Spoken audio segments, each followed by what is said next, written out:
Menti nos trae sobre la santidad de la vida sacerdotal. Exhortación apostólica. De su santidad. Pío XII. El 23 de septiembre de 1950.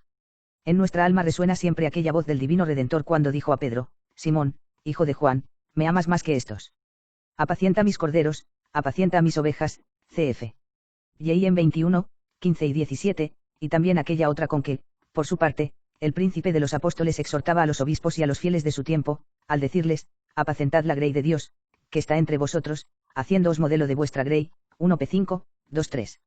Meditando con atención tales palabras, juzgamos que es oficio muy principal de nuestro ministerio el hacer todo lo posible cada día para que sea más eficaz la labor de los sagrados pastores y sacerdotes, que como fin necesario tiene el conducir al pueblo cristiano para que evite el mal, venza los peligros y adquiera la santidad, y ello es más necesario aún en nuestros tiempos, cuando pueblos y naciones, a causa de la reciente cruelísima guerra, no solo experimentan graves dificultades, sino que se hallan sometidos a una profunda perturbación espiritual, mientras los enemigos del catolicismo, con mayor audacia a causa de las circunstancias de la sociedad, con odio criminal y con disimuladas asechanzas se empeñan por apartar de Dios y de su Cristo a los hombres todos.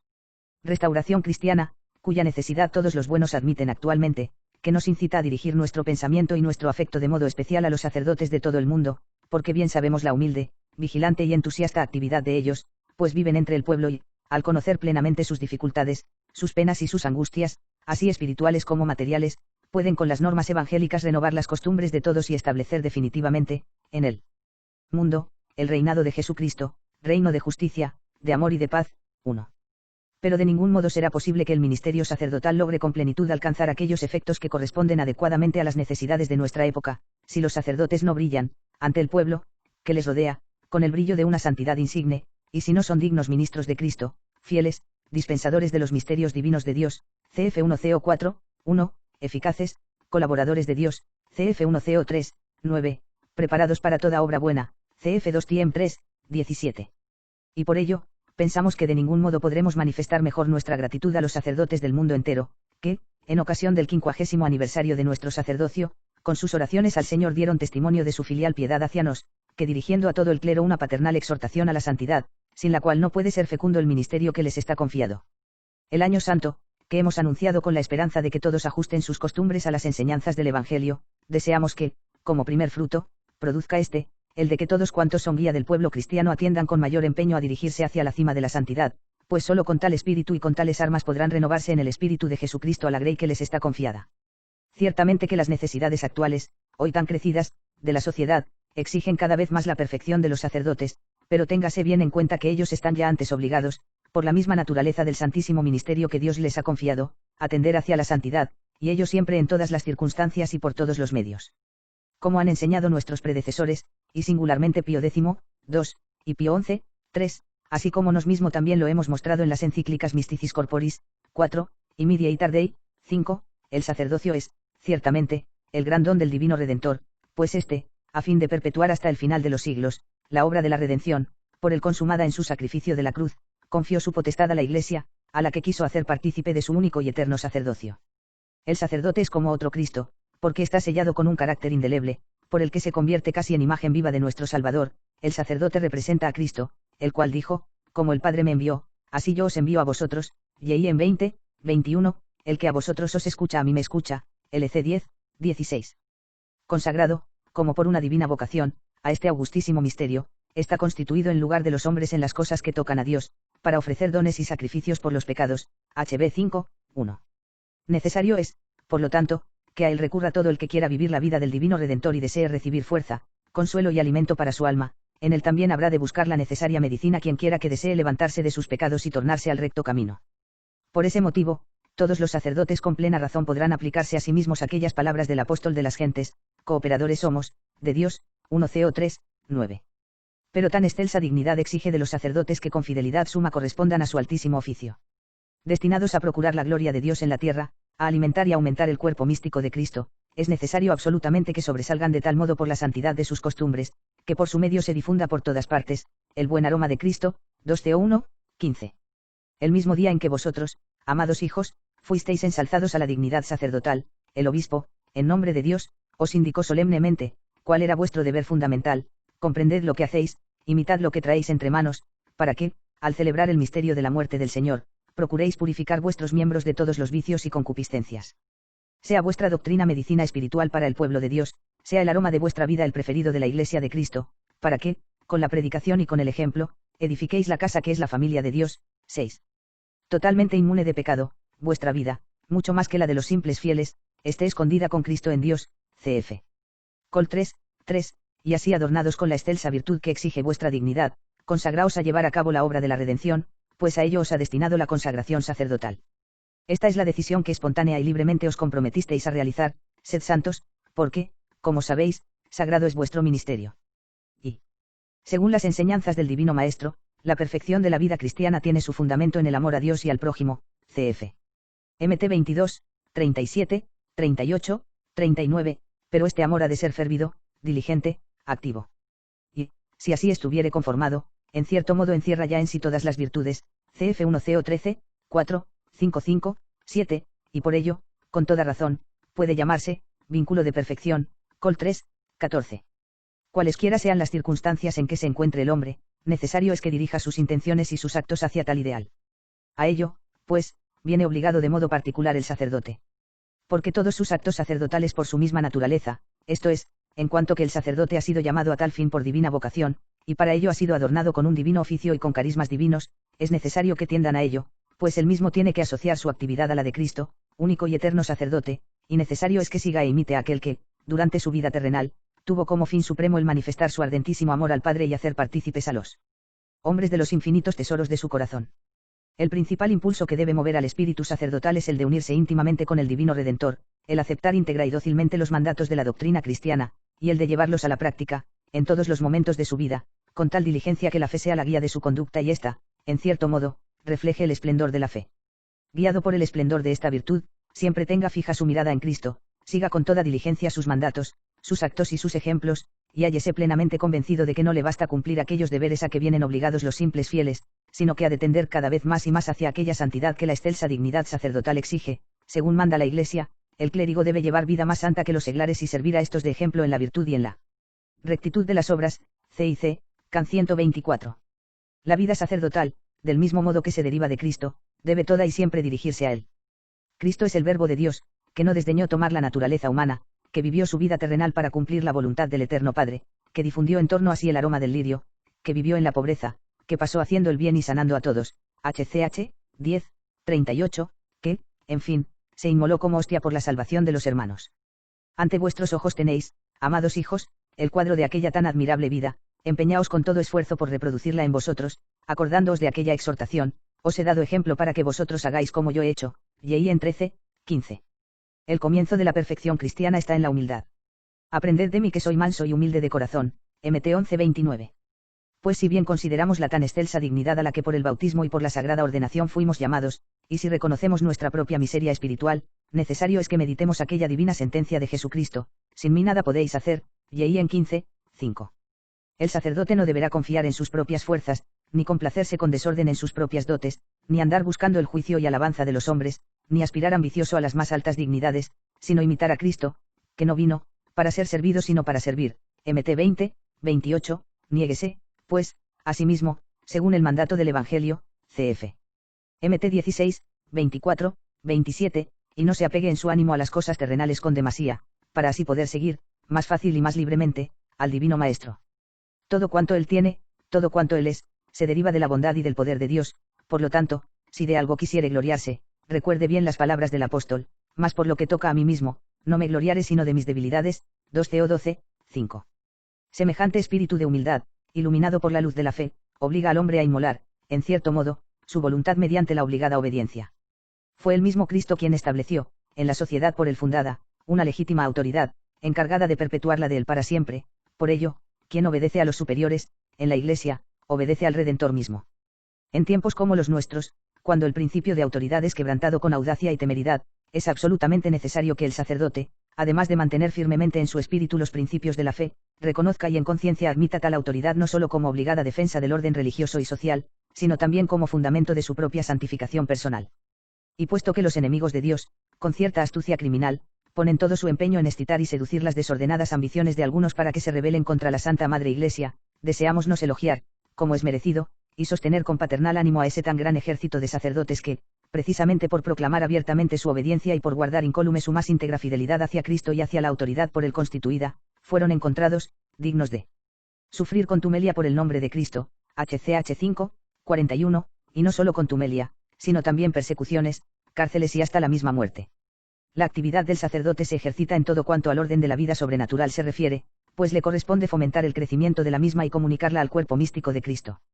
Por ello ha de renunciar a todas las ocupaciones, que son del mundo, cuidarse tan solo de las que son de Dios, 1 Co 7, 32, 33. Y porque ha de estar libre de las solicitudes del mundo y consagrado por completo al divino servicio, la Iglesia instituyó la ley del celibato, para que cada vez se pusiera más de relieve, ante todos, que el sacerdote es ministro de Dios y Padre de las almas. Y gracias a esa ley de celibato, el sacerdote, lejos de perder por completo el deber de la verdadera paternidad, lo realza hasta lo infinito, puesto que engendra hijos no para esta vida terrenal y perecedera, sino para la celestial y eterna. Cuanto más refulge la castidad sacerdotal, tanto más viene a ser el sacerdote, junto con Cristo, hostia pura, hostia santa, hostia inmaculada, 7.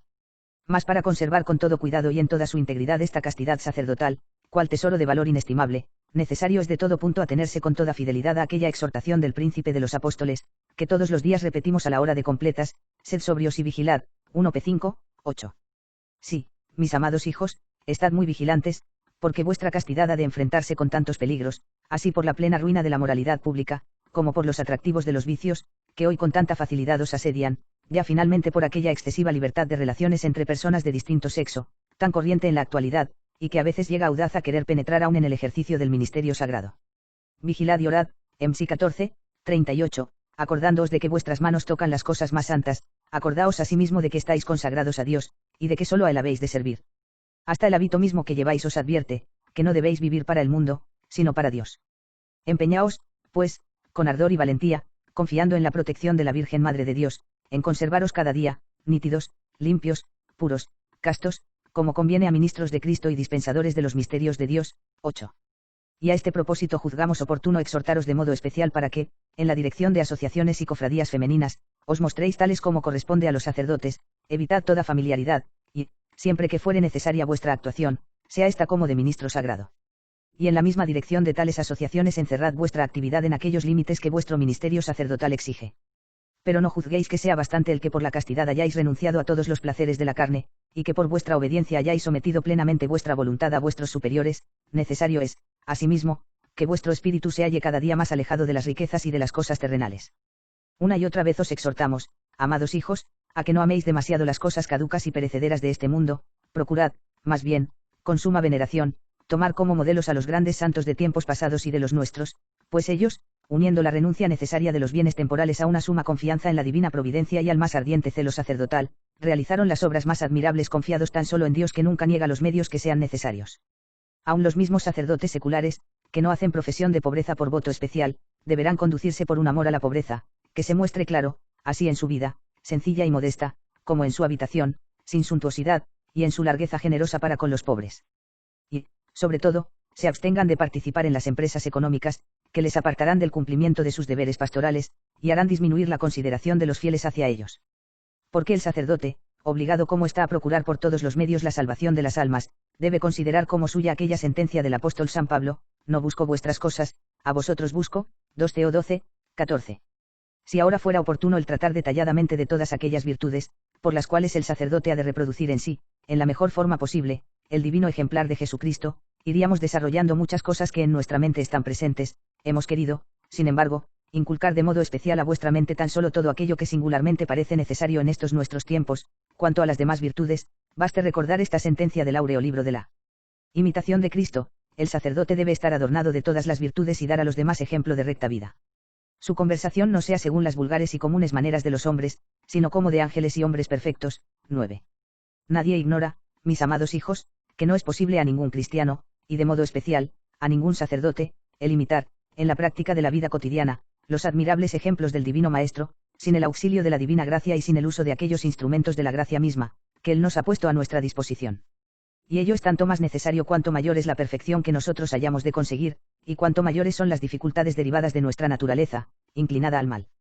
Movidos por esta razón, juzgámonos oportuno el pasar a la consideración de otras verdades, tan sublimes como consoladoras, en las que aparece aún más claramente cuán excelsa ha de ser la santidad sacerdotal y cuán eficaces son las riquezas que Jesucristo nos ha comunicado para que podamos llevar a la práctica, en nosotros, los designios de la divina misericordia.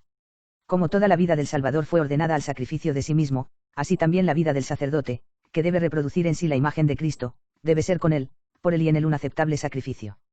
En efecto, la oferta que el Señor hizo en el Calvario no fue solo la inmolación de su propio cuerpo, pues él se ofreció a sí mismo, hostia de expiación, como cabeza de la humanidad, y por eso, al encomendar su espíritu en las manos del Padre, se encomendó a sí mismo a Dios como hombre, para recomendar todos los hombres a Dios. 10. Lo mismo ocurre en el sacrificio eucarístico, que es renovación incruenta del sacrificio de la cruz, pues, en él, Cristo se ofrece a sí mismo al Padre por su gloria y por nuestra salud. Mas, como quiera que él, sacerdote y víctima, obra como cabeza de la Iglesia, se ofrece e inmola, no solamente a sí mismo, sino también a todos los fieles, y en cierto modo a todos los hombres. 11. Ahora bien, si esto vale de todos los fieles, con mayor razón vale de los sacerdotes, que son ministros de Cristo principalmente por la celebración del sacrificio eucarístico. Precisamente en el sacrificio eucarístico, cuando representando a la persona de Cristo consagran el pan y el vino, que se convierten en cuerpo y sangre de Cristo, pueden beber, en la fuente misma de la vida sobrenatural, los tesoros de la salvación y todos aquellos medios que les son necesarios, no solo para sí mismos individualmente, sino también para cumplir su misión. Porque el sacerdote, al estar en tan estrecho contacto con estos divinos misterios, no puede menos de tener hambre y sed de justicia, cf. Mt 5, 6, ni dejar de sentir los estímulos de ajustar su vida a aquella tan excelsa dignidad, con que está adornado, y de encuadrarla en su afán de sacrificarse, pues en cierto modo debe inmolarse a sí mismo junto con Cristo. Por lo tanto, no se contente con celebrar la Santa Misa, necesario es que la viva íntimamente, y tan solo así podrá encontrar aquella vida sobrenatural que habrá de transformarle, haciéndole participar, en cierto modo, de la vida sacrificial del mismo Divino Redentor. San Pablo pone como principio fundamental de la perfección cristiana el precepto, revestíos de nuestro Señor Jesucristo, RM 13, 14. Este precepto, si vale para todos los cristianos, vale de modo especial para los sacerdotes. Mas revestirse de Cristo no es solo inspirar los propios pensamientos en su doctrina, sino entrar en una vida nueva que, para resplandecer con los fulgores del Tabor, debe conformarse a los del Calvario. Pero esto exige un arduo y continuo trabajo, por el que nuestra alma se convierta como en víctima, a fin de participar íntimamente en el sacrificio mismo de Cristo. Trabajo arduo y constante que no ha de tener como principio una voluntad ineficaz, ni ha de limitarse tan solo a deseos y promesas, sino que ha de ser un ejercicio incansable y continuo que lleve a una fructífera renovación del espíritu, debe ser ejercicio de piedad, que lo refiere todo a la gloria de Dios, debe ser ejercicio de penitencia, que refrene y modere los desordenados movimientos del alma, debe ser acto de caridad, que inflee nuestras almas en el amor hacia Dios y hacia el prójimo y que nos estimule a promover todas las obras de misericordia, debe ser, finalmente, voluntad activa para empeñarse y luchar por hacerlo más perfecto. Necesario es, por lo tanto, que el sacerdote procure reproducir en su alma todo cuanto sobre el altar ocurre. Como Jesucristo se inmola a sí mismo, también su ministro debe inmolarse con él, como Jesús expía los pecados de los hombres, así él, siguiendo el arduo camino de la ascética cristiana, debe trabajar por la propia y por la ajena purificación. De esta suerte lo amonesta San Pablo Crisólogo: sé sacrificio y sacerdote de Dios, no pierdas lo que te dio y concedió la divina autoridad. Revístete de la estola de la santidad, cíñete con el cíngulo de la castidad, sea Cristo velo sobre tu cabeza, esté la cruz como baluarte sobre tu frente, pon sobre tu pecho el sacramento de la ciencia divina, quema siempre el oloroso perfume de la oración, empuña la espada del Espíritu, haz de tu corazón como un altar y ofrece sobre él tu cuerpo generosamente como víctima a Dios. Ofrece la fe de modo que sea castigada la perfidia, inmola el ayuno, para que cese la voracidad, ofrece en sacrificio la castidad, para que muera la pasión, pon sobre el altar la piedad, para que sea depuesta la impiedad, invita a la misericordia, para que se destruya la avaricia, y para que desaparezca la necedad, conviene siempre inmolar la santidad, así tu cuerpo será tu hostia, si no está herida por ningún dardo de pecado. 12. Cumple bien ahora el repetir, con las mismas palabras, pero de modo particular a los sacerdotes, todo cuanto nos propusimos como digno de meditarse a todos los fieles en la encíclica Mediator Dei. Jesucristo, en verdad, es sacerdote, pero sacerdote para nosotros, no para sí, al ofrecer al Eterno Padre los deseos y sentimientos religiosos en nombre de todo el género humano. Igualmente, él es víctima, pero para nosotros, al ofrecerse a sí mismo en vez del hombre sujeto a la culpa. Pues bien, aquello del apóstol, habéis de tener en vuestros corazones los mismos sentimientos que tuvo Jesucristo en el suyo, exige a todos los cristianos que reproduzcan en sí, en cuanto al hombre es posible, aquel sentimiento que tenía el Divino Redentor cuando se ofrecía en sacrificio, es decir, que imiten su humildad y eleven a la suma majestad de Dios la adoración, el honor, la alabanza y la acción de gracias. Exige, además, que de alguna manera adopten la condición de víctima, abnegándose a sí mismo según los preceptos del Evangelio, entregándose voluntaria y gustosamente a la penitencia, detestando y expiando cada uno sus propios pecados. Exige, finalmente, que nos ofrezcamos a la muerte mística en la cruz juntamente con Jesucristo, de modo que podamos decir como San Pablo, estoy clavado en la cruz juntamente con Cristo. 13.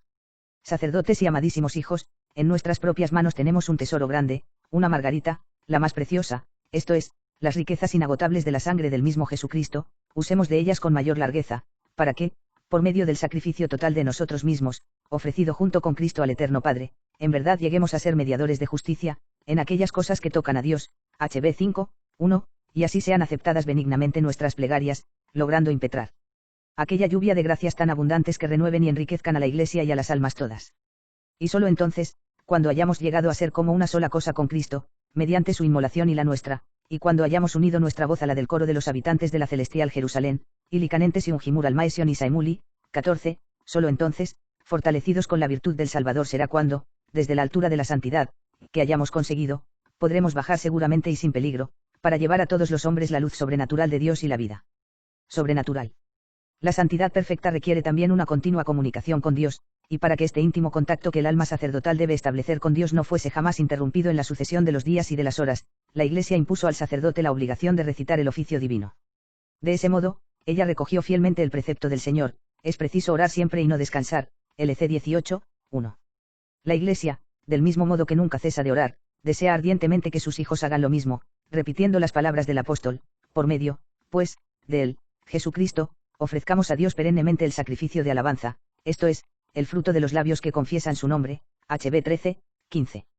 Pues a los sacerdotes les confió ese peculiar oficio, el de que, orando aún en nombre del mismo pueblo, consagren a Dios en cierto modo el correr y las vicisitudes de todo el tiempo.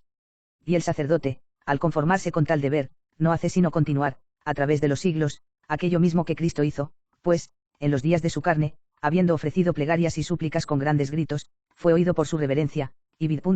5, 7. Esta oración, tiene una eficacia, porque está hecha en nombre de Cristo, esto es, por medio de nuestro Señor Jesucristo, el cual es nuestro mediador junto al Padre y presenta a Él incesantemente su satisfacción, sus méritos y el precio sumo de su sangre. Ella es la voz de Cristo, el cual, ora por nosotros como nuestro sacerdote, ora en nosotros como nuestra cabeza. 15. Es igualmente siempre la voz de la Iglesia, que recoge las ansias y los deseos de todos los fieles que, asociados a la voz y a la fe del sacerdote, alaban a Jesucristo, y por medio de él dan gracias al Eterno Padre del que, cada día y a cada hora, impetran los auxilios necesarios. Así es como viene a repetirse lo que en otro tiempo hizo Moisés, cuando, en lo alto del monte, y con los brazos extendidos hacia el cielo, hablaba con Dios y le suplicaba misericordia para su pueblo que tantas penas sufría en el valle adyacente. No otra cosa es lo que los sacerdotes reiteran cada día. Pero el oficio divino es también un medio eficacísimo de santificación. No es, en efecto, tan solo una recitación de fórmulas ni de cánticos que hayan de cantarse según cánones del arte, no se trata solo del respeto de ciertas normas, llamadas rúbricas, o de ceremonias externas del culto, sino que se trata más bien de la elevación de la mente y del alma a Dios para que se unan a la armonía de los espíritus bienaventurados que cantan sus alabanzas eternamente. 16. Por ello, el oficio divino se ha de rezar, en todas sus horas, según lo que en el principio del mismo se hace notar, digna, atenta, devotamente. Pero es necesario que el sacerdote ore con la misma intención del Redentor. Es casi la misma voz del Señor que, por medio de su sacerdote, continúa implorando de la clemencia del Padre los beneficios de la redención, es la voz del Señor, a la que se asocian los coros de los ángeles y de los santos del cielo y de todos los fieles en la tierra, para glorificar debidamente a Dios, es la voz de Cristo, nuestro abogado, por medio de la cual se nos obtienen los inmensos tesoros de sus méritos. Meditad, por eso, atentos y solícitos, aquellas verdades fecundas que el Espíritu Santo nos propone por las palabras de las Sagradas Escrituras y que los escritos de los padres y de los doctores comentan. Mientras vuestros labios repiten las palabras dictadas por el Espíritu Santo, cuidad bien de no perder nada de tesoro tan grande, y, para que vuestra alma sea el eco vivo de la voz de Dios, alejad sin cesar y con cuidado todo cuanto pueda distraeros y recoged vuestra atención y vuestros pensamientos de modo que os consagréis más fácilmente y con mayor fruto a la contemplación de las verdades eternas. En la encíclica Mediator Dei hemos explicado ampliamente por qué fin el ciclo litúrgico anual evoca y representa de modo ordenado los misterios de nuestro Señor Jesucristo y celebra también las fiestas de la Santísima Virgen y de los santos. Estas enseñanzas, que hemos comunicado a todos los fieles, porque son utilísimas a todos, deben ser meditadas especialmente por vosotros, los sacerdotes, por vosotros, que por el sacrificio eucarístico y por el oficio divino tenéis parte tan importante en el desarrollo del ciclo litúrgico. Para que avancen cada vez más expeditamente por el camino de la santidad, la Iglesia recomienda con todo empeño a los sacerdotes, además de la celebración del sacrificio eucarístico y la recitación del oficio divino, también otros ejercicios de piedad. Sobre ellos nos place tocar ahora algunos puntos y proponerlos a vuestra consideración. Ante todo, la Iglesia nos exhorta a la meditación que eleva la mente hacia el cielo, la solicita a la contemplación de las cosas divinas y que, asimismo, conduce a nuestra alma, inflamada en el amor de Dios, hacia Él. Meditación de las cosas sagradas, que es la mejor preparación para celebrar la Santa Misa y para, luego, dar a Dios las debidas gracias, que nos arrastra también a penetrar y gustas las bellezas de la liturgia, y, finalmente, nos hace contemplar las verdades eternas así como los admirables ejemplos y enseñanzas del Evangelio. Ejemplos del Evangelio y virtudes del Redentor, que por necesidad habrán de reproducir en sí mismos los sacerdotes. Mas, así como el alimento material no alimenta la vida, ni la sustenta y aumenta, sino convenientemente digerido y transformado en sustancia nuestra, así el sacerdote, si no meditare y contemplare los misterios del Redentor divino, que es el modelo supremo y perfecto de la vida sacerdotal y la fuente inagotable de su santidad, y no viviere su vida, no puede adquirir el dominio de sí mismo y de sus sentidos, ni purificar su alma, ni encaminarse a la virtud, como él debe, ni, en fin, cumplir con fidelidad, entusiasmo y fruto sus sagrados deberes. Estimamos, por lo tanto, ser grave obligación nuestra exhortaros a la práctica de la meditación diaria, práctica recomendada a todo el clero también por el Código de Derecho Canónico, CFCan 125, segundo. En efecto, así como el estímulo a la perfección sacerdotal es alimentado y reforzado por la meditación diaria, así el descuido y olvido de esta práctica es origen de la tibieza del espíritu, por lo que la piedad disminuye y languidece, y no solo cesa o se retarda el impulso de la santificación personal, sino que todo el ministerio sacerdotal sufre no menos daño. Por ello debe asegurarse fundadamente que por ningún otro medio se puede lograr la eficacia particular de la meditación, y que su práctica cotidiana, por lo tanto, es insustituible. De la oración mental no debe separarse la oración vocal, ni falten tampoco otras formas de oración privada, que, en las condiciones particulares de cada uno, ayudan a realizar la unión del alma con Dios. Pero téngase muy presente que, más que las múltiples oraciones, valen la piedad y el verdadero y ardiente espíritu de oración. Este ardiente espíritu de oración, necesario en todos los tiempos, lo es muy singularmente hoy, cuando el llamado naturalismo ha invadido las mentes y las almas, y la virtud está expuesta a peligros de todo género, peligros que a veces se encuentran en el ejercicio del mismo ministerio. ¿Qué cosa podrá defender mejor de estas insidias? ¿Qué cosa podrá elevar el alma a las cosas celestiales y tenerla unida con Dios mejor que la asidua oración y la invitación de la ayuda divina?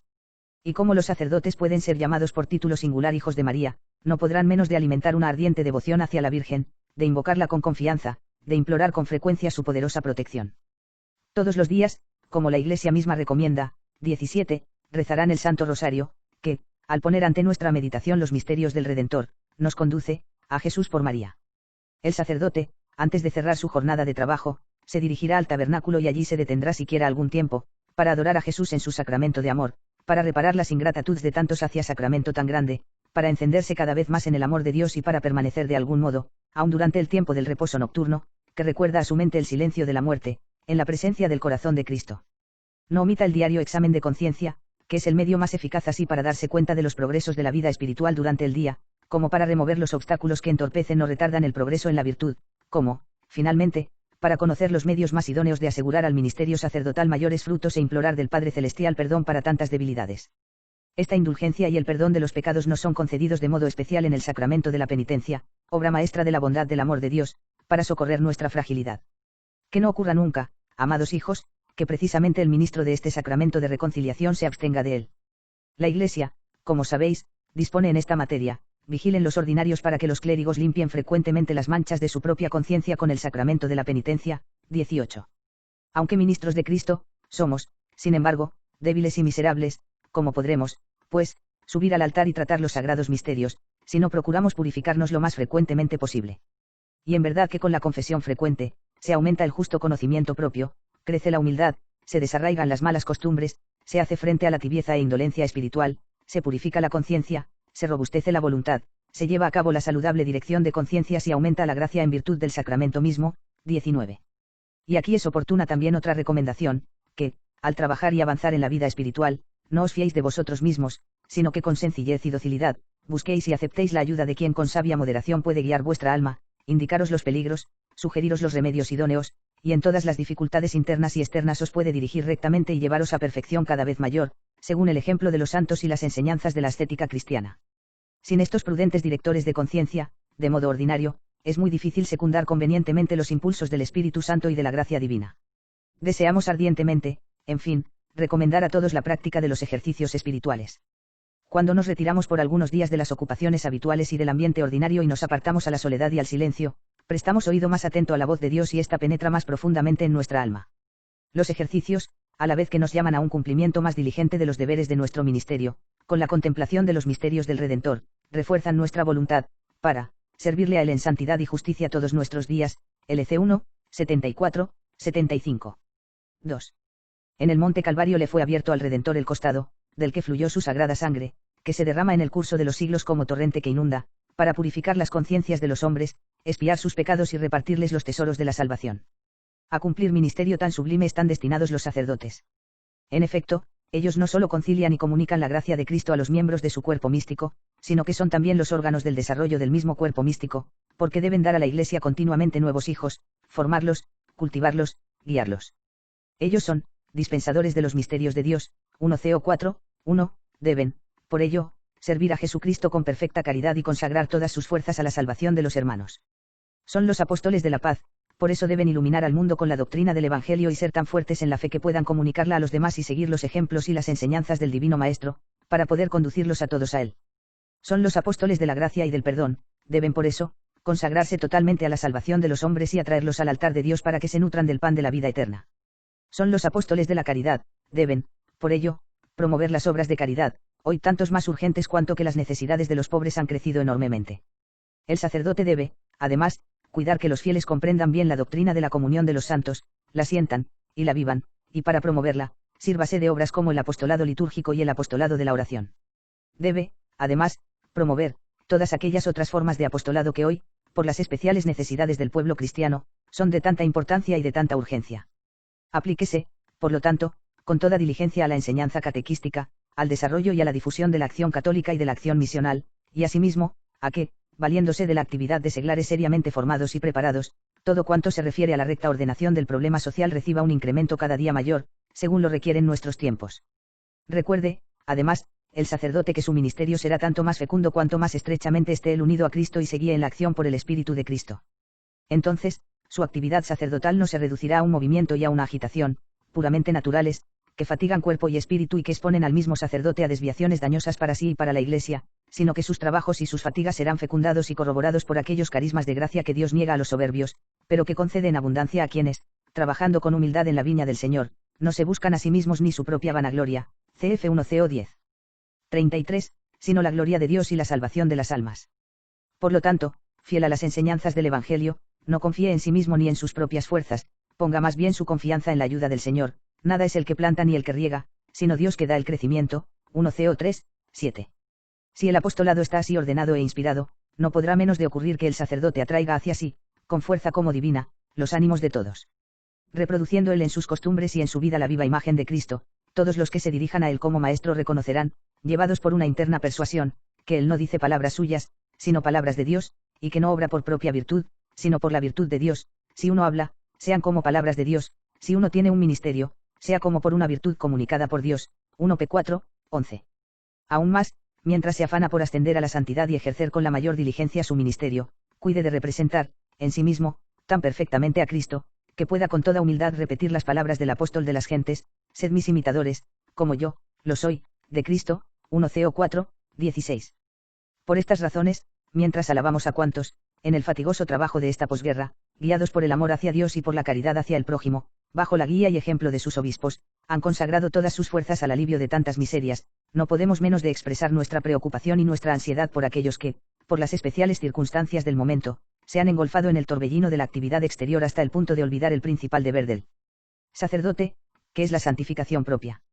Hemos ya dicho en un documento público, 20, que deben ser llamados a más recto sentir todos cuantos presumen que se puede salvar al mundo a través de aquello que justamente se ha llamado la herejía de la acción, de aquella acción que no tiene sus fundamentos en la ayuda de la gracia y no se sirve constantemente de los medios necesarios para la consecución de la santidad que Cristo nos dio. Del mismo modo juzgamos oportuno excitarles a la actividad propia de su sagrado ministerio a aquellos que, desentendiéndose por completo de las cosas exteriores, y como desconfiando de la eficacia del divino auxilio, no ponen todo su empeño, cada uno en la medida de sus posibilidades, para lograr que el espíritu cristiano vaya penetrando en la vida cotidiana, mediante todos aquellos recursos que nuestros tiempos exigen. 21. A todos, pues, os exhortamos con todas veras a que, estrechamente unidos al Redentor, con cuya ayuda lo podemos todo, CFFLP 4, 13, os dediquéis con toda solicitud a la salvación de aquellos que la providencia ha confiado a vuestros cuidados. Cuán ardientemente deseamos, amados hijos, que emuléis a aquellos santos que, en los tiempos pasados, con sus grandes obras demostraron a cuánto llega en este mundo el poder de la gracia divina. Que todos y cada uno, con humildad y sinceridad, podáis siempre atribuiros, siendo testigos vuestros fieles, el dicho del apóstol: con mucho gusto gastaré y me desgastaré a mí mismo en bien de vuestras almas. 2 Teo 12, 15. Iluminad las mentes, dirigid las conciencias, confortad y sostened a las almas que se debaten en la duda, y gimen en el dolor. A estas principales formas de apostolado unid todas aquellas otras que las necesidades de los tiempos exigen. Pero que a todos sea bien manifiesto que el sacerdote, en todas sus actividades, ninguna otra cosa busca fuera del bien de las almas, y que su único ideal es Cristo, al que ha de consagrar sus fuerzas todas y su propia persona. Y, del mismo modo que para alentaros a la santificación personal os hemos exhortado a reproducir en vosotros mismos como una viva imagen de Cristo, así ahora, para lograr la santidad y la santificadora eficacia de vuestro ministerio, os conjuramos una y otra vez a que sigáis siempre las huellas del Divino Redentor, el cual, lleno del Espíritu Santo, pasó haciendo el bien y sanando a todos los que estaban oprimidos por el demonio, porque Dios estaba con él. HCH 10, 38. Corroborados por el mismo Espíritu y empujados por su fuerza, vosotros podéis ejercitar un ministerio que, alimentado e inflamado por la caridad cristiana, no solo será rico con la virtud divina, sino que podrá comunicar la misma virtud a los demás. Que vuestro celo esté vivificado por aquella caridad que todo lo soporta con ánimo sereno, que no se deja vencer por la adversidad y que abraza a todos, pobres y ricos, amigos y enemigos, fieles e infieles. Esta larga fatiga y esta cotidiana paciencia la exigen de vosotros las almas por cuya salvación tantos dolores y angustias sufrió nuestro Salvador, y con tanta paciencia que llegó a los máximos tormentos y aun a la misma muerte, porque así quiso restituirnos a la divina amistad. Es este, lo sabéis, el mayor de los bienes. Así, pues, no os dejéis llevar de un inmoderado deseo de éxito, ni os desaniméis si, después de un asiduo trabajo, no recogéis los frutos deseados, porque, uno siembra y otro recoge, y en 4, 37. Que, además, todo este vuestro celo apostólico resplandezca con una gran caridad benigna. Porque, si es necesario combatir los errores y oponerse a los vicios, deber, al que todos venimos obligados, el ánimo del sacerdote ha de estar, sin embargo, movido siempre a la compasión, pues preciso es combatir con todas las fuerzas el error, pero amar intensamente al hermano que yerra y mediante una eficaz caridad conducirlo a la salvación. Cuánto bien no han hecho, cuántas admirables obras no han llevado a cabo los santos gracias a la benignidad, y ello aun en ambientes corrompidos por la mentira y degradados por el vicio. Faltaría ciertamente a su deber quien, por complacer a los hombres, no atacase las malsanas inclinaciones, o quien se mostrare indulgente con ideas y obras no rectas de los mismos, y ello en perjuicio de la doctrina cristiana y de las buenas costumbres. Pero, cuando quedan totalmente a salvo las enseñanzas del Evangelio, cuando el que yerra se haya movido por un sincero deseo de volverse al buen camino, entonces el sacerdote acuérdese de la respuesta dada por el Divino Maestro al príncipe de los apóstoles, cuando éste le preguntaba cuántas veces habría de perdonar a los hermanos, no te digo hasta 7 veces, sino hasta 70 veces 7, MT 18, 22. Que esta actividad vuestra tenga siempre por objeto no las cosas terrenales y caducas, sino las eternas. Ideal de los sacerdotes, que aspiren a la santidad, debe ser este, el trabajar únicamente por la gloria de Dios y la salvación de las almas. Muchísimos son los sacerdotes que, aun entre las graves dificultades y angustias de nuestro tiempo, han tenido como norma los ejemplos y avisos del apóstol de las gentes, cuando, contentándose con un mínimo indispensable, y tan solo buscando lo estrictamente necesario, afirmaba: teniendo alimentos y con que cubrirnos, contentémonos con ello. 1 Tim 6, 8. Gracias a este despego de las cosas terrenales, que va unido a una gran confianza en la providencia divina, y que nos parece digno de la mayor alabanza, el ministerio sacerdotal ha dado a la Iglesia frutos ubérrimos de bien espiritual y aun social. Esta vuestra solícita actividad debe, en fin, estar iluminada con la luz de la sabiduría y de la ciencia e inflamada por la llama de la caridad. Todo el que se propone eficazmente la santificación propia y de los demás, debe estar adornado con sólida doctrina, que no solamente ha de comprender la teología, sino que también debe extenderse a los conocimientos científicos y literarios de nuestra época, y pertrechado con tales estudios, el sacerdote, como buen padre de familia, podrá sacar, de su tesoro cosas nuevas y antiguas, cf. MT 13, 52, de tal suerte que su ministerio sea siempre muy estimado por todos, y resulte fructuoso. Ante todo, esta vuestra actividad ministerial debe ajustarse con absoluta fidelidad a las prescripciones de esta sede apostólica y a las normas de los obispos. Y nunca ocurra, amados hijos, que dejen de usarse, o por defectuosa dirección no respondan a las necesidades de los fieles, todas aquellas formas y métodos de apostolado que hoy son de tanta utilidad, especialmente en aquellas regiones donde el clero es extraordinariamente escaso. Que cada día, pues, crezca más este vuestro celo activo, que consolide a la Iglesia de Dios, que brille ejemplar para los fieles y que constituya un firme baluarte contra el que se estrellen, inútiles, los ataques de los enemigos de Dios. Y ahora deseamos que esta nuestra apostólica exhortación tenga un especial recuerdo para aquellos sacerdotes que, con gran humildad, pero con caridad encendida, dedican todo su empeño a procurar y a aumentar la santificación de los demás sacerdotes, ya como consejeros suyos, ya como directores espirituales, como confesores. El bien incalculable que ellos hacen a la Iglesia queda la mayor parte de las veces oculto durante toda su vida, pero un día se manifestará con toda claridad en la gloria del Rey Celestial. Que no hace muchos años, con gran consuelo nuestro, decretamos el máximo honor de los altares al sacerdote de Turín, José Cafasou, que en tiempos muy difíciles, según bien sabéis, fue guía espiritual, tan sabio y tan santo, de no pocos sacerdotes, que les hizo avanzar en la virtud y les hizo particularmente fecundo su sagrado ministerio. Alimentamos la plena confianza de que, por su válido patrocinio, el Divino Redentor suscite numerosos sacerdotes de igual santidad, que sepan conducirse a sí mismos y guiar a sus propios hermanos a tan excelsa perfección de vida, que todos los fieles, al contemplar sus luminosos ejemplos, se sientan interior y espontáneamente movidos a imitarlos. 3. Hemos expuesto hasta ahora, en esta nuestra exhortación, las principales verdades y normas fundamentales sobre las que se basa el sacerdocio católico y el ejercicio de su ministerio. A estas verdades y a estas normas se conforman diligentemente en su práctica diaria todos los santos sacerdotes, pero, por lo contrario, y hemos de dolernos de ello, todos cuantos abandonaron o rehuyeron las obligaciones aceptadas en su sagrada ordenación, desgraciadamente se apartaron de aquellas. Ahora bien, para que esta nuestra paternal exhortación sea más eficaz, estimamos oportuno indicar con mayor detalle algunas cosas que se refieren de modo peculiar a la práctica de la vida diaria. Esto es tanto más necesario cuanto que en la vida moderna se dan algunas situaciones y se presentan de modo nuevo algunas cuestiones que requieren por nuestra parte un examen más diligente y un más atento cuidado. Queremos, por eso, exhortar a todos los sacerdotes, y de modo particular a los obispos, a que con toda solicitud promuevan todo cuanto se crea necesario en nuestros tiempos, y que, asimismo, hagan volverse a la verdad, a la rectitud y a la virtud, todo cuanto se hubiere desviado del recto camino o, lo que fuera peor, fuese plenamente depravado. Bien sabéis cómo, después de las largas y variables alternativas de la reciente guerra, el número de los sacerdotes, así en las naciones católicas como en las tierras de misión, es plenamente insuficiente para las necesidades crecientes sin cesar. Por lo cual exhortamos a todos los sacerdotes, bien del clero diocesano, bien pertenecientes a órdenes y congregaciones religiosas, a que, apretados por los vínculos de la fraterna caridad, procedan en unión de fuerza y de voluntades hacia la meta común, que es el bien de la Iglesia, la santificación propia y la de los fieles. Todos, aun aquellos religiosos que pasan su vida escondida en el retiro y en el silencio, deben contribuir a la eficacia del apostolado sacerdotal con la oración y con el sacrificio, y, cuantos también puedan hacerlo con su actividad, lo hagan con entusiasmo y alegría.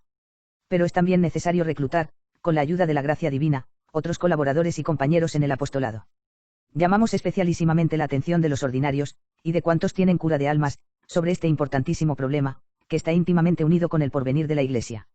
Es cierto que la Iglesia no carecerá jamás de los sacerdotes necesarios a su misión, pero todos hemos de estar vigilantes, trabajar, acordándonos de aquellas palabras del Señor: la mies es mucha, pero los operarios son pocos. LC 10, 2. Usar de toda diligencia para dar a la Iglesia numerosos y santos ministros. Ya nuestro mismo Divino Redentor nos indica el camino más seguro para tener numerosas vocaciones: pedid al Señor de la mies para que mande operarios a su mies, y vid. Por lo tanto, mediante una oración humilde y confiada, hemos de pedirlo así a Dios.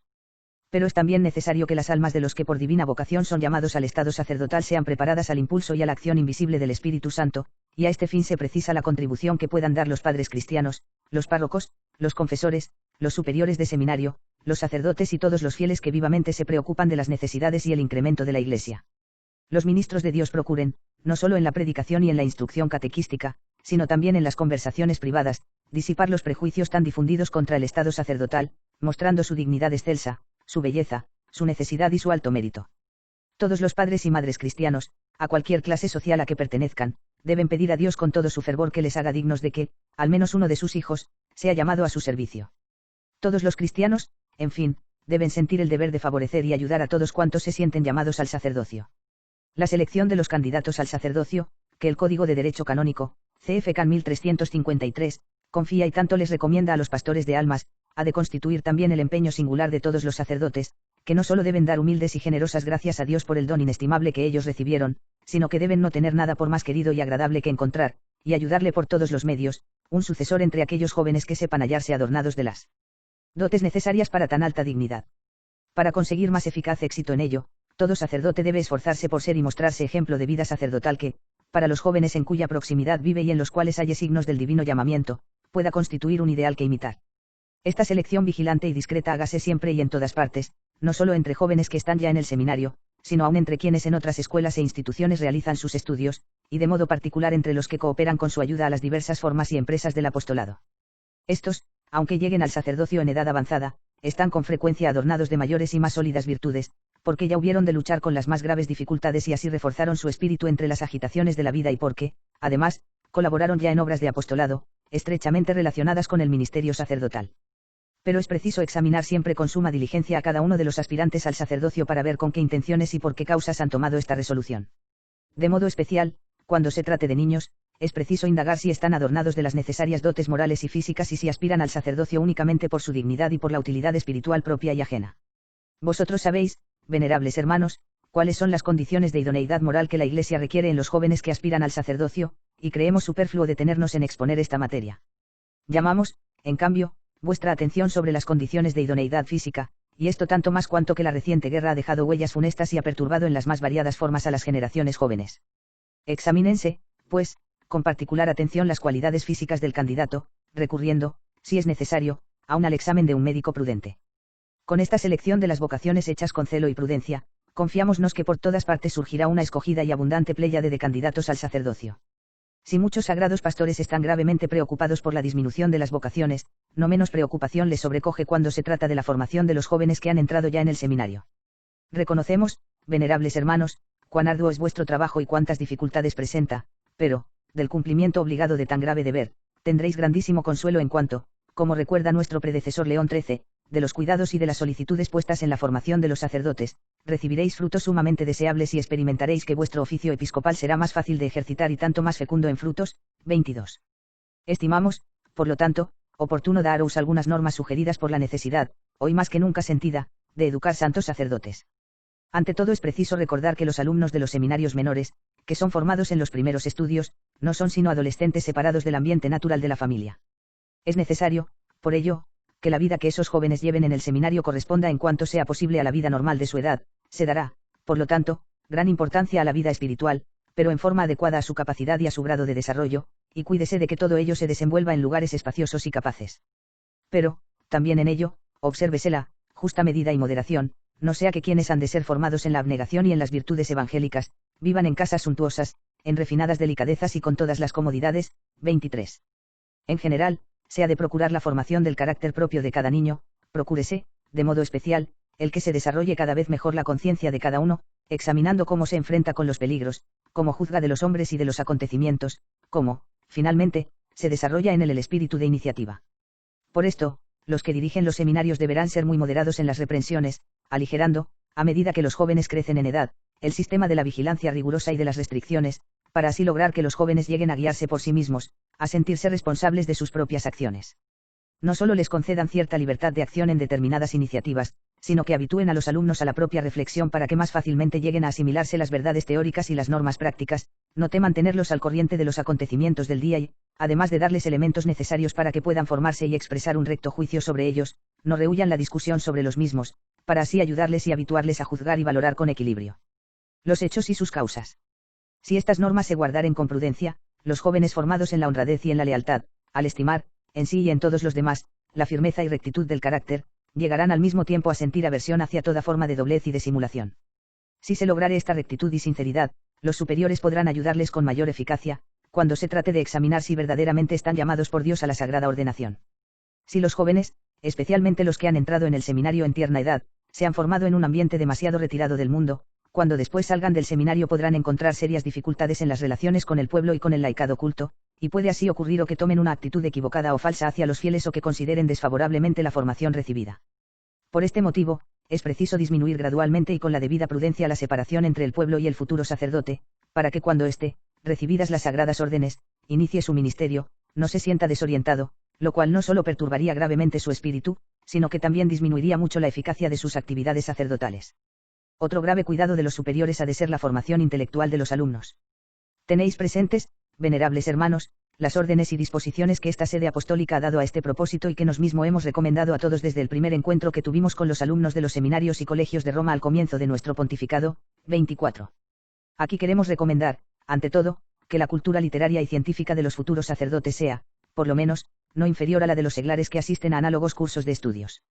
De este modo no solo se asegurará la seriedad de la formación intelectual, sino que se facilitará también, en cada caso, la elección de los candidatos.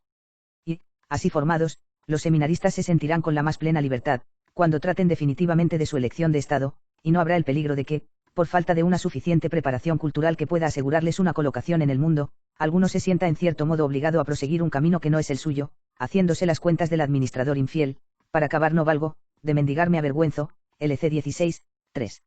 Y si ocurriese que alguno, sobre el que había concebido buenas esperanzas la Iglesia, se alejara del seminario, esto no debe preocupar, porque el joven que ha conseguido encontrar su camino, más tarde no podrá menos de recordar los beneficios recibidos en el seminario, y con sus actividades podrá proporcionar una notable contribución de bien en las obras del laicado católico. En la formación intelectual de los seminaristas, aun no olvidando los demás estudios, entre los que debemos recordar los pertenecientes a los problemas sociales, hoy tan necesarios, dese la máxima importancia a la doctrina filosófica y teológica, según la norma del doctor Angélico, cf. CIC, Can 1366, 2, que deberá ir unida con un pleno conocimiento de los problemas y errores de nuestros tiempos. El estudio de estas cuestiones y doctrinas es de suma importancia y utilidad, lo mismo para el espíritu del sacerdote que para el pueblo. Y los maestros de la vida espiritual afirman que tales estudios, con tal de que se enseñen del modo debido, son una ayuda eficacísima para conservar y alimentar el espíritu de fe, refrenar las pasiones, mantener el alma unida a Dios. Añádase que el sacerdote, que es como la sal de la tierra, y la luz del mundo, cf. Mt 5, 13, 14, debe entregarse con todo empeño a la defensa de la fe, predicando el Evangelio y refutando los errores de las doctrinas adversas, diseminados hoy entre el pueblo por todos los medios. Mas no se pueden combatir eficazmente tales errores si no se conocen a fondo los inconmovibles principios de la filosofía y de la teología católica. Y en ello no está fuera de lugar el recordar que el método de enseñanza que tiene ya tanto abolengo en las escuelas católicas, tiene particular eficacia así para dar conceptos claros como para demostrar que las doctrinas confiadas en sagrado depósito a la Iglesia, maestra de los cristianos, están entre sí orgánicamente conexas y coherentes. No faltan, sin embargo, quienes actualmente, desentendiéndose de las más recientes enseñanzas de la Iglesia, y descuidando la claridad y la precisión de las ideas, no solo se alejan del sano método escolástico, sino que abren el camino a opiniones falsas o falaces, como una triste experiencia demuestra. Para impedir, por lo tanto, que en los estudios eclesiásticos hayan de lamentarse vaivenes o incertidumbres, os exhortamos, venerables hermanos, a que vigiléis asiduamente para que las normas precisas dadas por esta sede apostólica sobre tales estudios sean fielmente acogidas y llevadas a la práctica en toda su integridad. Si con solicitud tanta, en virtud de nuestro deber apostólico, hasta aquí nos hemos ocupado de la eficaz preparación intelectual que al clero ha de darse, no es difícil entender cuánta es nuestra preocupación porque la formación espiritual y moral de los jóvenes clérigos sea lo más recta posible, pues si de otro modo sucediere, su ciencia, por muy eminente que fuere, a causa de la soberbia y de la arrogancia, que fácilmente se adueñan de los corazones, podría ocasionar las máximas ruinas. Por ello la Santa Madre Iglesia quiere, sobre todo, que en los seminarios se pongan sólidos fundamentos de santidad a aquellos jóvenes, santidad, que el ministro de Dios deberá luego ofrecer y practicar en todo el decurso de su vida. Como ya hemos dicho de los sacerdotes, así ahora insistimos en que todos los seminaristas deben tener una plena convicción, sincera y muy profunda, de la necesidad de una exquisita vida espiritual, constituida por todas las virtudes, que con todo empeño han de tratar de conservar luego con fortaleza y aun aumentarlas con entusiasmo durante su vida, una vez que antes las hubiesen adquirido.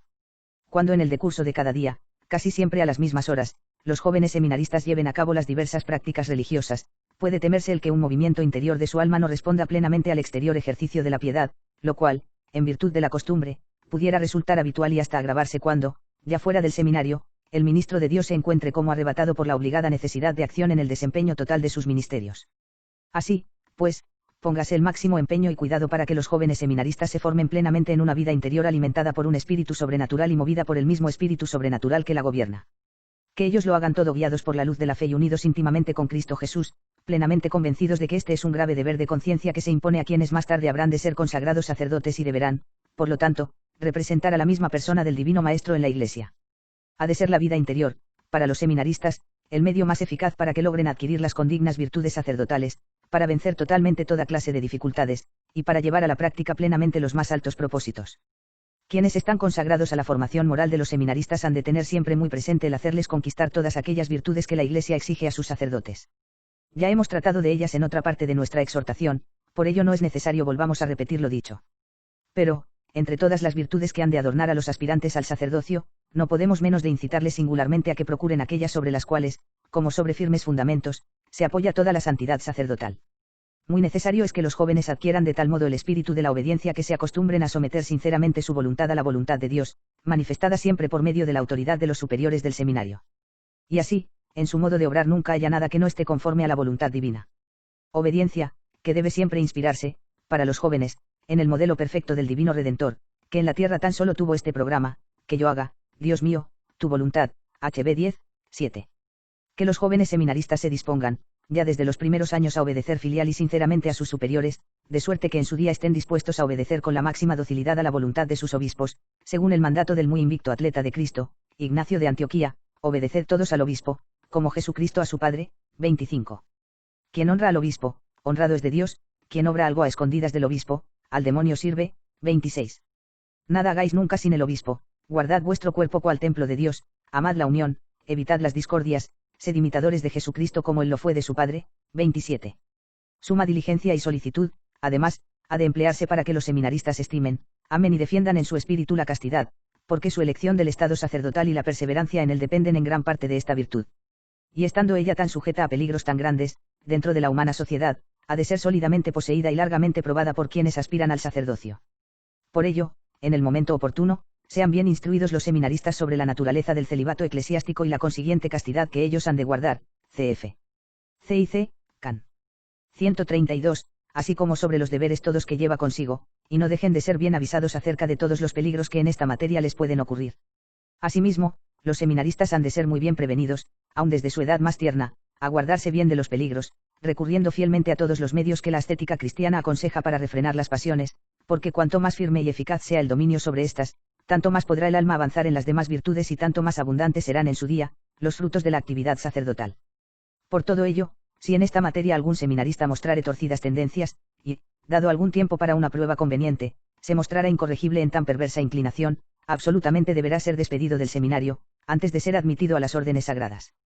Esta y todas las demás virtudes que dignifican al sacerdote, y de las que hemos hablado, las deberán adquirir fácilmente los seminaristas, si ya desde jóvenes se alimentaren con aquella sincera y tierna piedad hacia Jesucristo, presente verdadera, real y sustancialmente, entre nosotros, en el augusto sacramento de su amor, y si al mismo tiempo fueran movidos por el mismo Cristo y solo en él vieran el fin de todas sus acciones, así como de sus aspiraciones y sacrificios.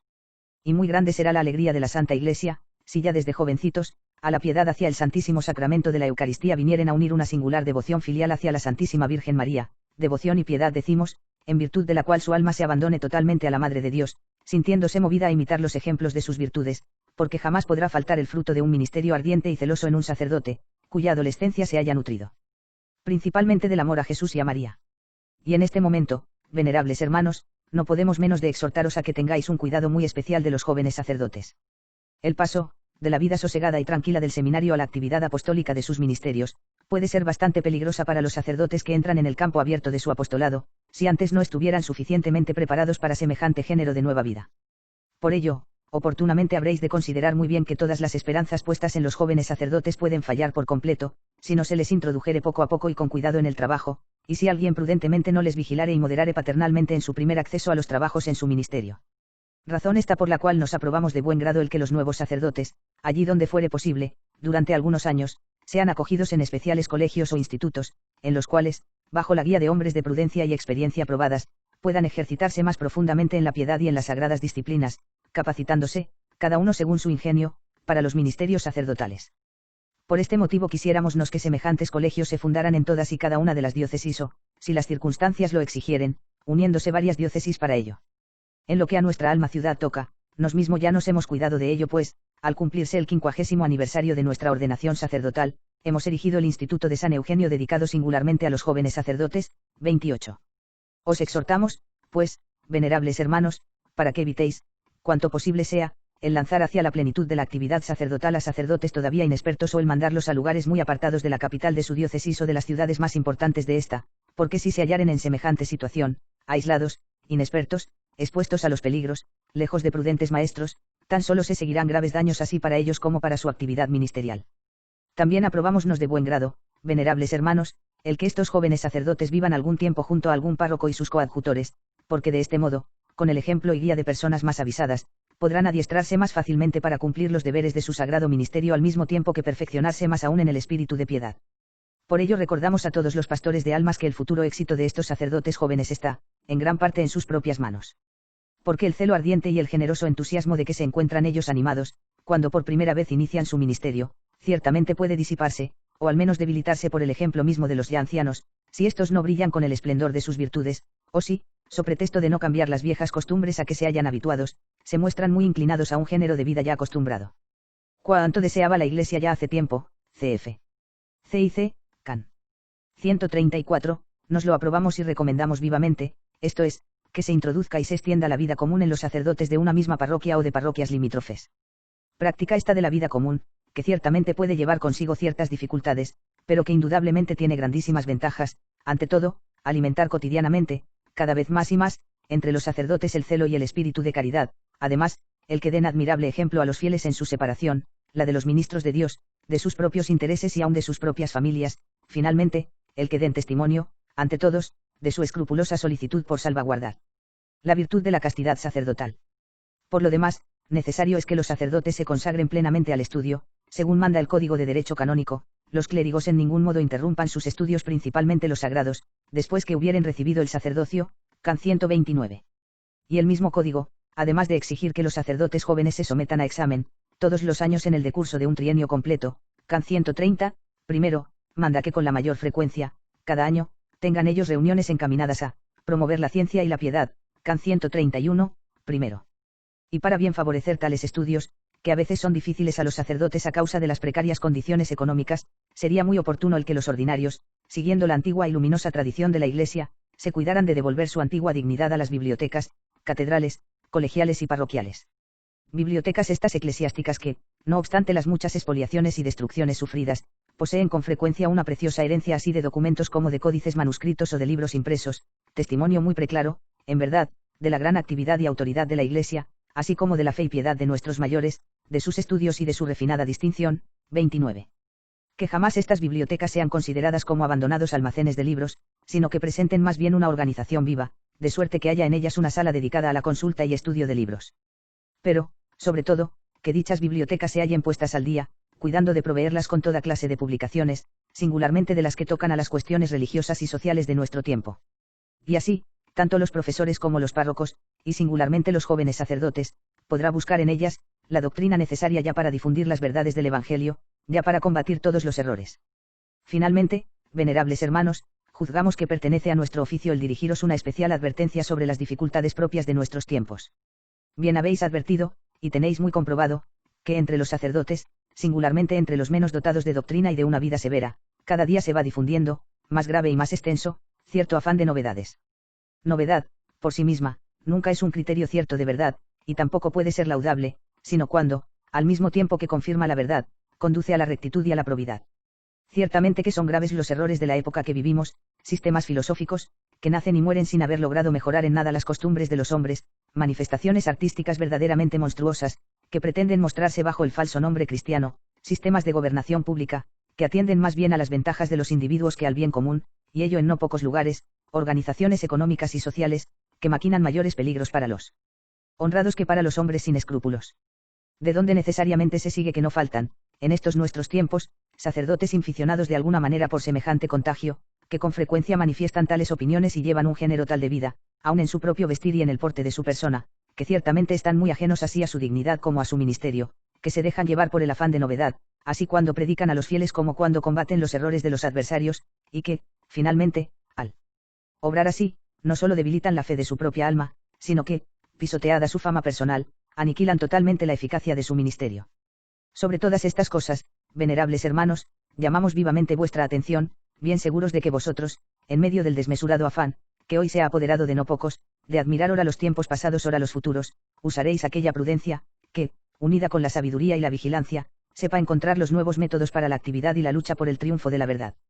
Estamos muy lejos de pensar que el apostolado no deba adaptarse a las realidades de la vida moderna y de que las iniciativas actuales no deban corresponder a las exigencias de nuestro tiempo. Pero como quiera que todo apostolado, que en la Iglesia se desarrolla, necesariamente ha de organizarse por los grados de la dignidad legítima, no se han de introducir nuevos métodos sino tan solo con el beneplácito del ordinario. Que los sagrados pastores de una misma región o nación procuren en esta materia comunicar entre sí sus criterios, proveyendo de modo conveniente a las necesidades de sus regiones y estudiando seriamente los métodos más idóneos y ajustados al apostolado religioso. Y si todo esto se hiciera con orden y disciplina, nunca jamás podrá faltar la correspondiente eficacia a la acción sacerdotal. Pero que todos estén bien persuadidos de esto, que es preciso obedecer más bien a la voluntad de Dios que a la de los hombres, y que la actividad del apostolado no deberá regularse según las opiniones personales, sino más bien según las leyes y las normas de la jerarquía. Vana ilusión es creer que cualquiera pueda ocultar su pobreza espiritual y dedicarse eficazmente a la difusión del reinado de Cristo tan solo porque empleare extravagantes y absurdos métodos de actuación externa. Y también juzgamos que se requiere una posición igualmente recta, por parte de los sacerdotes, cuando se trata de las doctrinas sociales, tal como se presentan en la época presente.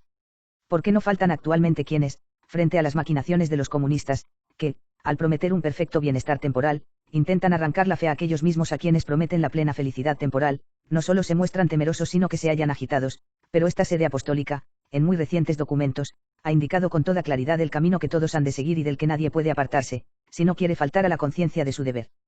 Pero otros se muestran no menos temerosos e inciertos ante aquel sistema económico que se llama capitalismo, cuyas graves consecuencias la Iglesia repetidas veces ha denunciado claramente.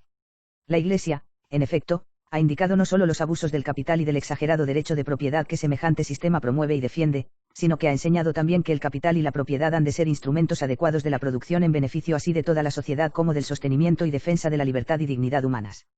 Los daños consiguientes a ambos sistemas económicos deben persuadir a todos, pero singularmente a los sacerdotes, a que se mantengan siempre fieles a la doctrina social enseñada por la Iglesia, y a que la propaguen entre los demás y la lleven por todos los medios a la práctica. En efecto, esta doctrina es la única que puede curar los males que cada día crecen en mayor extensión, porque ella sola es la que une y perfecciona conjuntamente las exigencias todas de la justicia junto con los deberes de la caridad y promueve un orden social que ni oprime a los individuos, ni los separa mutuamente por los exagerados afanes de las propias ventajas, antes bien los une en admirable armonía de relaciones y con el vínculo de la caridad fraternal. Los sacerdotes, imitando los ejemplos del Divino Maestro, deberán ir por todos los medios al encuentro de las necesidades de los pobres y de los trabajadores, y aun de todos aquellos que gimen en la angustia y la miseria, entre los cuales han de contarse no pocos de la clase media y aun del mismo orden sacerdotal. Pero de ningún modo olviden jamás a aquellos que, abundando en las riquezas, son muy pobres en su espíritu y que, por lo tanto, han de ser llamados a una plena renovación de su vida, siguiendo el ejemplo de Zaqueo, que dijo: la mitad de mis bienes, la doy a los pobres, y, si en algo he defraudado a alguno, le restituyo el cuádruplo, LC 19, 8. En el fervor de las disputas sociales, los sacerdotales jamás deberán olvidar la finalidad de su ministerio, con valor y sin temor alguno, propongan siempre aquellos principios doctrinales que, en las diversas clases sociales, se refieren ya al derecho de propiedad, ya a las riquezas o a la justicia y a la caridad, pero cuiden bien de enseñar con su ejemplo, en la forma más perfecta, aquellos mismos principios. Pero sean seglares quienes se encarguen de que semejantes principios sean llevados a la práctica. Si aquellos no estuvieran bien capacitados para ello, al sacerdote le corresponde el instruirlos y prepararlos. Creemos ahora oportuno decir también algo de las difíciles condiciones económicas que afligen a la mayoría de los sacerdotes después de la última guerra, principalmente en aquellas regiones que, o por causa de ella o por los trastornos políticos, más han sufrido. Semejante estado de cosas nos angustia profundamente, y nada hemos omitido, en cuanto estuviera en nuestras posibilidades, para aliviar los sufrimientos, tristezas y extrema pobreza de muchos. Bien sabéis vosotros, venerables hermanos, cómo nos, en aquellos lugares en donde la necesidad parecía sentirse mayor, por medio de la Sagrada Congregación del Concilio, hemos concedido extraordinarias facultades a los obispos y les hemos dado normas singulares, por las cuales pudieran de algún modo eliminarse las más grandes diferencias, en la situación económica, entre sacerdotes pertenecientes a una misma diócesis. Nos consta muy bien que en determinados lugares no pocos sacerdotes, dignos en verdad del mayor encomio, han obedecido a la invitación de sus pastores, pero en otras partes, por razón de ciertas dificultades, dichas normas no han surtido íntegramente los efectos deseados. Por ello os exhortamos a que, con un espíritu verdaderamente paternal, prosigáis el camino empezado, pues de ningún modo es admisible que falte el pan cotidiano a los obreros enviados a la viña del Señor. Y en esta materia, asimismo, no dejéis de comunicarnos el éxito que hayan tenido vuestros intentos. Alabamos, además, y recomendamos mucho, venerables hermanos, las iniciativas que toméis de común acuerdo para que no solo no falte actualmente lo necesario a los sacerdotes, sino que se provea también a lo futuro con aquel sistema de previsión, que celebramos que se haya aplicado ya en otras clases de la sociedad civil, y ello principalmente cuando los sacerdotes se hallaren enfermos, o sufran enfermedades, o desfallezcan por vejez. De este modo aliviaréis por completo a los sacerdotes en todo lo que toca a la incertidumbre de su porvenir. A este propósito nos place el manifestar paternal complacencia hacia todos aquellos sacerdotes que, a una costa de grandes sacrificios, han auxiliado y auxilian en las necesidades de sus hermanos indigentes, especialmente si estos se hallan enfermos o ancianos. Haciendo esto, dan una prueba luminosa de aquella caridad que Cristo señaló como divisa clara de sus discípulos, para que todos los reconocieran. En ello conocerán todos que sois mis discípulos, si os amareis los unos a los otros. Cf. Y en 13, 35.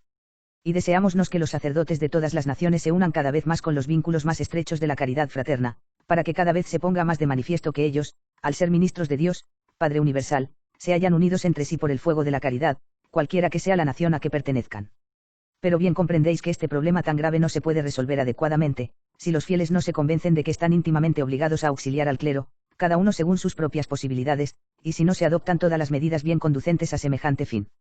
Por ello haced comprender bien a los fieles encomendados a vuestra pastoral solicitud la obligación que tienen de socorrer a los propios sacerdotes que se hallaren necesitados, porque siempre mantiene su valor aquella palabra del Salvador: el operario es digno de su paga, LC 10, 7. ¿Cómo, pues, se podrá esperar una entusiasta actividad de los sacerdotes en su ministerio, si les faltare lo necesario? Por lo demás, los fieles que se olvidan de semejante deber, sepan que preparan, aun sin quererlo, el camino a los enemigos de la Iglesia, que en no pocos países buscan precisamente condenar al clero a la miseria para así mejor poder separarlo de sus legítimos pastores. También los poderes públicos, según la diversa condición de cada nación, tienen obligación de proveer a las necesidades del clero, de cuyo ministerio bien cumplido recibe la misma sociedad muchos beneficios espirituales y morales, así en los individuos como en sí misma. Finalmente, antes de terminar nuestra exhortación, no podemos menos de resumir y reiterar todo cuanto deseamos que continuamente tengáis ante vuestros ojos, como normas que son muy principales de vuestra vida y de vuestra actividad. Siendo sacerdotes de Cristo, necesario es que con todas nuestras fuerzas trabajemos para que la redención, por él llevada a cabo, tenga la máxima eficacia en todas las almas. Al considerar atentamente las gravísimas necesidades de nuestra época, hemos de empeñarnos con todo esfuerzo para hacer que vuelvan a Cristo los hermanos desviados del recto camino, o los cegados por las pasiones, para iluminar a los pueblos con la luz de la doctrina cristiana, formándoles en una más perfecta conciencia de sus deberes de cristianos según las rectas normas de nuestra religión y, finalmente, para excitar a todos a que se entreguen con valentía a las batallas por la verdad y por la justicia. Pero tan solo alcanzaremos la meta deseada, cuando antes hayamos llegado a tal grado de santidad que podamos comunicar a los demás aquella virtud y vida que de Cristo hayamos derivado hasta nosotros. Así, pues, a todo sacerdote le repetimos aquellas palabras del apóstol: no descuides la gracia que está en ti, que te ha sido dada, por la imposición de las manos del presbiterio. 1 Tim 4, 14. En todas las cosas muéstrate como modelo de buenas obras, en la doctrina, en la integridad, en la gravedad, que el hablar sea sano, irreprensible, de tal suerte que los enemigos queden confundidos, al no tener nada que decir contra nosotros. Titi, 2, 7, 8. Amados hijos, tened en suma estima la gracia de vuestra vocación, y vividla de tal modo que se mantenga siempre fuerte y produzca los frutos más copiosos así para la edificación espiritual de la Iglesia como para la conversión de sus enemigos. Y para que esta nuestra exhortación consiga el fin que persigue, una y otra vez os avisamos con estas palabras, que tan oportunas resultan sobre todo al declinar ya el año santo: renovaos, en el espíritu de vuestra mente y revestíos del nuevo hombre, creado según Dios en la justicia y en la santidad de la verdad. Ef 4, 23, 24, sed imitadores de Dios, como hijos muy predilectos, y caminad en el amor como Cristo nos amó y se dio a sí mismo a Dios como oblación y como hostia. Y vid. 5. 1, 2. Llenaos del Espíritu Santo, hablando entre vosotros con salmos e himnos, con cánticos espirituales, cantando y diciendo salmos en vuestro corazón al Señor. Y vid. 5, 18, 19, velando con toda perseverancia y orando por todos los santos. Y vid. 6, 18. Al meditar en el Espíritu estas exhortaciones del apóstol de las gentes, nos parece oportuno el aconsejaros que antes de terminar este mismo año santo, hagáis un curso extraordinario de ejercicios espirituales, de tal suerte que, movidos por una ferviente piedad, que allí lograréis, podáis conducir mucho mejor las otras almas a que se gocen en los tesoros de la divina misericordia. Y cuando experimentaréis la gran dificultad de seguir por el arduo camino de la santidad y de cumplir los deberes de vuestro ministerio, dirigid entonces confiadamente vuestros ojos y vuestro espíritu a aquella que es madre del eterno sacerdote y que, por ello mismo, es la madre amantísima de todos los sacerdotes católicos. Bien conocida os es la bondad de esta madre, y en muchas regiones habéis sido instrumento de la misericordia del Inmaculado Corazón de María en el despertar así la fe como la caridad del pueblo cristiano. Si María ama a todos con tiernísimo amor, de modo singular ama a los sacerdotes, que llevan en sí viva la imagen de Jesús. Y así, luego que con gran consuelo de vuestra alma hubierais plenamente considerado el singular amor y la especial protección de la bienaventurada Virgen María hacia cada uno de vosotros, sentiréis entonces cómo son mucho más llevaderas las fatigas así de vuestra santificación como de vuestro ministerio sacerdotal. Y nos con todo amor confiamos todos los sacerdotes del mundo entero a la Santa Madre de Dios, medianera de todas las gracias celestiales, de suerte que, por su intercesión, Dios haga descender una muy exuberante efusión de su espíritu, que a todos los ministros del altar empuje hacia la santidad y que renueve espiritualmente a todo el linaje humano. Confiados en la poderosa intercesión y en el patrocinio de la Inmaculada Virgen María para la realización de todos estos deseos, imploramos la abundancia de las gracias divinas para todos, pero de modo singular para los obispos y sacerdotes que en el cumplimiento de su deber, por defender los derechos y la libertad de la Iglesia, padecen persecución, cárcel y destierro. Singular amor es el que les profesamos, y les exhortamos paternalmente a que continúen dando buen ejemplo de la fortaleza y virtud sacerdotal. Sea auspicio de estas gracias celestiales y prueba de nuestra benevolencia la bendición apostólica, que con todo amor damos a cada uno de vosotros, venerables hermanos, y también a todos vuestros sacerdotes. Dado en Roma, junto a San Pedro, el 23 de septiembre de 1950, año del gran jubileo y 12º de nuestro pontificado. Pius pp. 12.